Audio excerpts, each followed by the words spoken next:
Artis Kalina Oktarani mengalami keguguran setelah dirinya mengalami pendarahan hebat hingga harus dilarikan ke rumah sakit.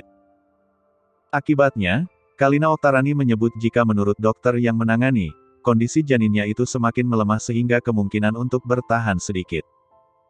Namun, kekinian ia harus merelakan buah hati pertamanya hasil dari pernikahannya dengan Vicky Prasetyo itu tiada. Baru-baru ini Kalina juga terlihat ziarah ke makam buah hatinya itu.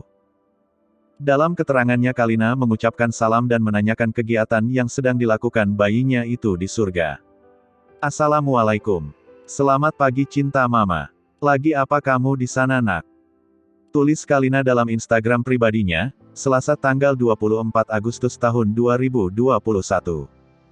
Unggahannya itu pun banyak menarik simpati dari rekan artis lainnya. Tak sedikit yang mendoakan agar almarhum bayinya itu ditempatkan di surganya Allah, hingga sang ibu, Kalina diberikan kesabaran.